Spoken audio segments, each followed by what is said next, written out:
बरतानिया ते अमरीका दा इतिहाद तारीखी है। माहौलियाती तहफ़्फ़ुज़ ते इंसानी हमदर्दी नूं फ़रोग़ देना पेगा। मज़ाहिब दे एहतराम नूं फ़रोग़ देण दी ज़रूरत उत्ते ज़ोर। बरतानवी बादशाह चार्ल्स दा अमरीकी कांग्रेस विच खिताब आख्या रवादारी ते आज़ादी दा दिफा ज़्यादा ज़रूरी है। यूक्रेन दे दिफा लई 9/11 तो बाद आले इतिहाद वर्गी लोड़ है। बरतानिया ते अमरीका दा इतिहाद सिर्फ माजी दियां कामयाबियों ते कायम नहीं रह सकदा। नवे खतरे मजबूत दिफाई कोशिशां दा तकाजा करदे ने। जमहूरी मुल्क अवाम दे तहफ़्फ़ुज़ लई मुत्तहिद रहणगे। शाह चार्ल्स ने प्रेस डिनर दे दौरान फायरिंग दे वाक़े दी मुज़म्मत भी की थी। ईरान चाहता है असी छेती तो छेती अपना होर्मज़ खोल दईए। ईरान ने अमरीका नूं दस दिता है वह तबाह हो चुका है। अमरीकी सदर डोनाल्ड ट्रंप ईरान दियां नवीं तजवीज़ां तो नाखुश।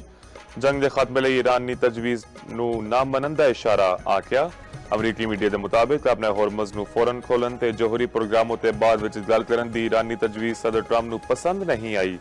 अमरीकी टीवी CNN ने दावा किया अमरीका ईरान जिन्ने दौर नजर आ रहे ने उतने हैं नहीं। सदर ट्रंप दा ईरान दे एटमी प्रोग्राम तो दस्तबरदार होन उते बदस्तूर इसरार।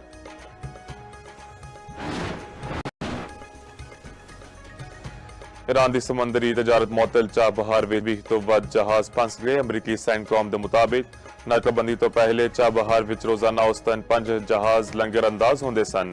नाकाबंदी की वजह नाल 20 तो वध बहरी जहाज चाबहार बंदरगाह उत्ते ने। अमरीकी फौजां की नाकाबंदी नाल ईरान की इकतसादी तजारत मुनक़ता है।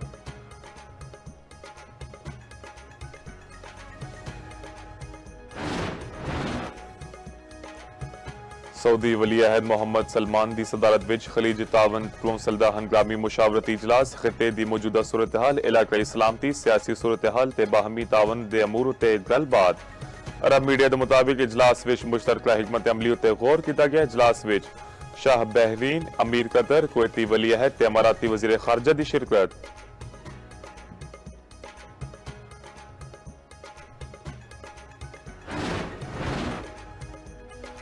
मुतहदा अरब अमारात दा तेल पैदा करने वाले मुल्कां दे फोम्स ओपैक ते ओपैक प्लस तो लैहदगी का ऐलान। 50 वरियां बाद यह लैहदगी अख्तियार की गई। एहतियाती हुकाम के मुताबिक अरब अमारात तेल की फरोख्त की पॉलिसी विच खुद मुख्तारी हासिल करेगा। फैसला 1 मई तो नाफिज होगा।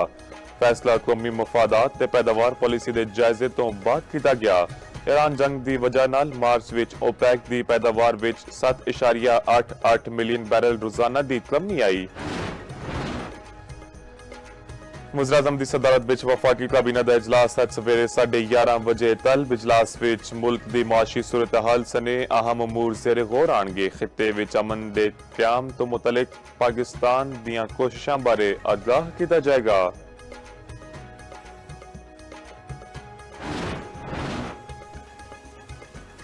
सोलर सार्फां लई खुशखबरी। नेपरा ने 5 केवी ते उहदे तो घट सोलर सार्फां लई लाइसेंस की शरत खत्म कर दी। वफाकी वजीर तवानाई की खास हदायत उत्ते फैसला किया गया। नोटिफिकेशन के मुताबिक एक्सप्रेस न्यूज ने यह मामला सब तो पहले चुकिया सी। पेशावर ज़ल्मी शानदार जित तो बाद PSL सीजन 11 के फाइनल विच चपड़ गई। इस्लामाबाद यूनाइटेड नूं एक तरफा मुकाबले विच 17 स्कोरां नाल हरा दिता। स्टार बैटर बाबर आजम शानदार कारकर्दगी उत्ते प्लेयर ऑफ द मैच करार पाए। 59 गेंदां उत्ते 103 रन की तारीखी इनिंग खेडी गई। बाबर आजम ने 12 चौके ते 4 छक्के मारे। अज तो PSL का मेला लाहौर विच सजेगा। लाहौर विच पहला एलिमिनेटर खेड़ा जाएगा। मुल्तान सुल्तान्स ते हैदराबाद किंग्स मैन विच मुकाबला होगा।